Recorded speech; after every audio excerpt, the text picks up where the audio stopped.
નમસ્તે મિત્રો, દેશ દુનિયાના તાજા સમાચારના ફરી એક નવા વિડીયોની સાથે હું છું આપનો પ્રિય ગુજુ સંદેશ। તો મિત્રો, શરૂઆતમાં જાણીએ આધાર કાર્ડના આ નિયમોમાં ફેરફાર કરાયો। આ અંગે વધુ જાણીએ તો ઉદયે આધારની નોંધણી અને કાર્ડને અપડેટ કરવા માટે નવા ફોર્મ જારી કર્યા છે। જો કોઈ વ્યક્તિ તેનું આધાર કાર્ડ અપડેટ કરવા અથવા નવું કાર્ડ બનાવવા જશે તો તેણે હવે નવું ફોર્મ ભરવું પડશે। NRI માટે પણ અલગ ફોર્મ જારી કરાયું છે। હવે આધાર કાર્ડમાં નામ અને સરનામું અપડેટ કરવું પહેલાં કરતાં વધુ આસાન થશે। અરજદાર જાતે ઓનલાઈન પણ ઘણી વિગતો બદલાવી શકશે અથવા સેન્ટર પર જઈને પણ ફેરફાર કરાવી શકશે। ત્યારબાદ જાણીએ મિત્રો, દુર્ઘટના બાદ તંત્ર એક્શન મોડમાં તળાવને સીલ કરાયું। આ વિશે વધુ જાણીએ તો હરણી મોટના તળાવમાં ગઈકાલે 15 બાળકો અને 2 શિક્ષકોના મોત બાદ વડોદરા કોર્પોરેશનનું તંત્ર એક્શન મોડમાં આવ્યું છે। વડોદરા મ્યુનિસિપલ કોર્પોરેશનના કમિશનર દિલીપ રાણા દ્વારા ગઈકાલે હરણી મોટના તળાવ લેક વ્યૂને સીલ કરવામાં આવ્યું હતું, તેમજ સ્થળ પર કોઈએ પ્રવેશ કરવો નહીં તેવી જાહેર નોટિસ લગાડવામાં આવી છે। ત્યાર પછીના સમાચાર જોઈએ તો ગાઝા પર વિજય પછી જ આ યુદ્ધ બંધ થશે। આ વિશે વધુ જાણીએ તો ઇઝરાયેલના વડાપ્રધાન નેતન્યાહુએ સ્પષ્ટ કર્યું કે તેઓ પેલેસ્ટાઇનને અલગ દેશ તરીકે સ્થાપિત કરવા માટે સહમત નહીં થાય। અમેરિકાને પણ આવું જ કહેવામાં આવ્યું હતું। વધુમાં કહ્યું કે ગાઝા પર વિજય પછી જ આ યુદ્ધ બંધ થશે। તેઓએ જાહેર કર્યું કે તેમનો ધ્યેય સમગ્ર હમાસનો નાશ કરવાનો છે અને બાકીના ઇઝરાયેલી બંધકોને પરત લાવવાનો છે। ઉલ્લેખનીય છે કે આ ટિપ્પણીને લઈને વિવાદ સર્જાયો છે। ત્યારબાદ જાણીએ ગુજરાતના 2 વિદ્યાર્થી જશે જાપાન। આ વિશે વિસ્તારથી જાણીએ તો ગુજરાતના 2 બાળકોની ઇન્સ્પાયર એવોર્ડ અંતર્ગત પસંદગી થઈ છે। વલસાડ તેમજ મહેસાણાના વિદ્યાર્થી જાપાન ખાતે દેશનું પ્રતિનિધિત્વ કરશે। સકુરા સાયન્સ એક્સચેન્જ પ્રોગ્રામમાં તેઓ ભાગ લેવા જશે। પ્રતિભાશાળી વિદ્યાર્થીઓને વિજ્ઞાન તરફ આકર્ષવા એવોર્ડ શરૂ કરાયો છે। દેશના 5 લાખ વિદ્યાર્થીઓને આ યોજના હેઠળ 5000ની શિષ્યવૃત્તિ અપાય છે। તેમની શોધ અને સંશોધનના આધારે વૈશ્વિક લેવલના કાર્યક્રમમાં મોકલવામાં આવે છે।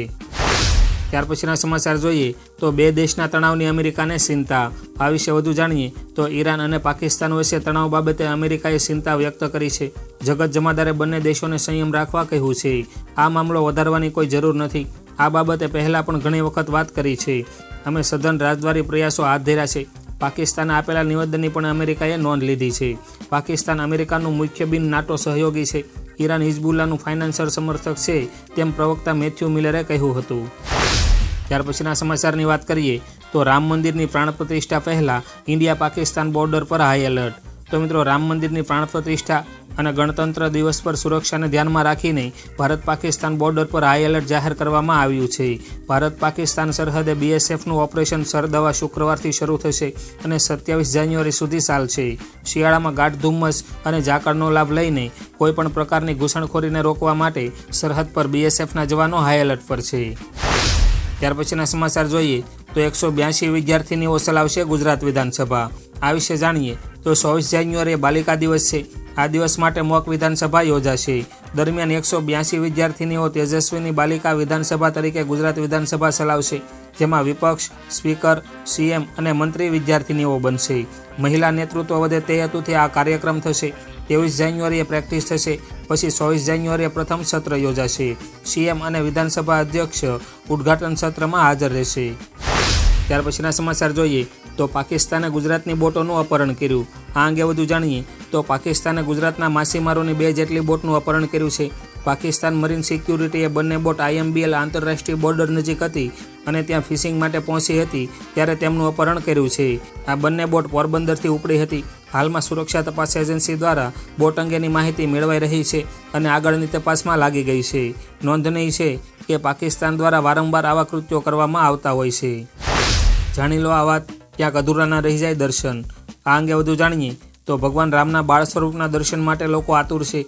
જો તમે રામના દર્શન કરીને પાછા ફરશો તો અધૂરા ગણાશે, કેમ કે અયોધ્યામાં હનુમાનગઢી મંદિરનું વિશેષ મહત્વ છે। તે અયોધ્યાના 10 મુખ્ય મંદિરોમાંનું એક છે। એવું કહેવાય છે કે જ્યારે રામ રાવણનો વધ કરીને લંકાથી અયોધ્યા પાછા આવ્યા ત્યારે હનુમાનને રહેવા જગ્યા આપી હતી। એક માન્યતા મુજબ જો તમે હનુમાનગઢી મંદિરમાં દર્શન કરશો તો જ રામના દર્શન સફળ ગણાશે। ત્યાર પછીના સમાચાર જોઈએ તો મોદી સરકાર કરશે આ જાહેરાત। આ વિશે વધુ જાણીએ તો લોકસભાની ચૂંટણીના ગણતરીના મહિનાઓ બાકી છે। મોદી સરકાર આગામી દિવસોમાં સસ્તા દરે LPG સિલિન્ડર આપવાનું વિચારી રહી છે। ગયા વર્ષે LPG સિલિન્ડરના ભાવમાં 200 રૂપિયાનો ઘટાડો થયો હતો। આ નિર્ણય બાદ PM ઉજ્જવલા યોજનાના લાભાર્થીઓને 400 રૂપિયાની સબસિડી શરૂ કરાઈ હતી। લોકસભાની ચૂંટણીને લઈ ગેસ સિલિન્ડરના ભાવ ઘટવાની ચર્ચા ચાલી રહી છે। કેન્દ્ર સરકાર 300 રૂપિયાની સબસિડીની રકમમાં વધારો કરવાનો નિર્ણય લઈ શકે છે। ત્યારબાદ જાણીએ રોબોટ્સ વાહનોમાં ફ્યુલ ભરે છે। આ વિશે વધુ જાણીએ તો આર્ટિફિશિયલ ઇન્ટેલિજન્સ તમામ ક્ષેત્રોમાં નોકરી માટે ખતરો બની ગયું છે। લાખો નોકરીઓ જોખમમાં છે કારણ કે એઆઈ માનવી નોકરીઓ કરી શકે છે। હાલમાં તેની અસર આઈટીમાં છે, પરંતુ તાજેતરમાં એઆઈ રોબોટ પેટ્રોલ પંપમાં પણ ઈંધણ ભરી રહ્યા છે। આ વિડીયો વાયરલ થઈ રહ્યો છે। એઆઈ ટેકનોલોજી આવનારા દિવસોમાં મજૂરો માટે ખતરો બની શકે છે। ત્યારબાદ જાણીએ માલદીવમાંથી ભારતીય સૈનિકોને પરત લાવવા અંગે કરાઈ ચર્ચા। આ વિશે જાણીએ તો યુગાન્ડાની રાજધાની કંપાલામાં ભારતીય વિદેશ મંત્રી એસ જયશંકર અને માલદીવના વિદેશ મંત્રી મૂસા જામિર વચ્ચે મુલાકાત થઈ હતી, જેમાં માલદીવમાંથી ભારતીય સૈનિકોને પરત મોકલવા અંગે ચર્ચા થઈ હતી। બેઠક બાદ મૂસાએ સોશિયલ મીડિયા પર લખ્યું, અમે અમારા સંબંધોને મજબૂત કરવા અને તેને આગળ લઈ જવા માટે પ્રતિબદ્ધ છીએ। માલદીવે ભારતીય સૈનિકોને દેશ છોડવા માટે 15 માર્ચની સમય મર્યાદા આપી છે। ત્યાર પછીના સમાચાર જોઈએ તો આ દેશોના જહાજ પર હુમલો નહીં કરવાની હુતી વિદ્રોહીઓએ કરી જાહેરાત। આ અંગે જાણીએ તો લાલ સમુદ્રમાં જહાજો પર હુમલો કરનારા હુતી વિદ્રોહીએ જાહેરાત કરી કે ચીન, રશિયા અને ઇઝરાયલના જહાજો પર હુમલો કરવામાં આવશે નહીં। તેમણે કહ્યું કે જહાજો સુરક્ષિત રીતે જઈ શકે છે। હુતી વિદ્રોહીએ કહ્યું, અમારું લક્ષ્ય ઇઝરાયલને આર્થિક નુકસાન કરવાનું છે। ગાઝા પર ઇઝરાયલના હુમલાના વિરોધમાં હુતી બળવાખોરો જહાજો પર હુમલો કરી રહ્યા છે। બ્રિટન અને અમેરિકા તેમની સામે જવાબી કાર્યવાહી પણ કરી રહ્યા છે।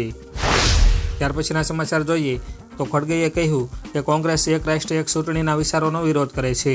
આ વિશે જાણીએ તો એઆઈસીસી ચીફ મલ્લિકાર્જુન ખડગેએ કહ્યું કે કોંગ્રેસ પાર્ટી એક રાષ્ટ્ર એક ચૂંટણીના મોદી સરકારના વિચારનો વિરોધ કરે છે। ખડગેએ કેન્દ્ર સરકાર દ્વારા રચવામાં આવેલી ઉચ્ચસ્તરીય સમિતિના સચિવને પત્ર લખીને આ માહિતી આપી હતી। પોતાના પત્રમાં ખડગેએ કહ્યું, કેન્દ્ર સરકારે એક રાષ્ટ્ર એક ચૂંટણીનો વિચાર છોડી દેવો જોઈએ અને મજબૂત લોકશાહી જાળવવા માટે તેના પર રચાયેલી ઉચ્ચ સત્તા સમિતિને વિખેરી નાખવી જોઈએ। ત્યારબાદ જાણીએ મોબાઈલ યુઝર્સ માટે જીઓ લાવ્યું જોરદાર ઓફર। આ અંગે જાણીએ તો જીઓ તેમના યુઝર્સ માટે જોરદાર ઓફર લઈને આવ્યું છે, જેમાં ₹400થી ઓછી કિંમતના રિચાર્જ પ્લાનમાં ડિસ્ને અને હોટસ્ટારનું સબસ્ક્રિપ્શન આપવામાં આવી રહ્યું છે।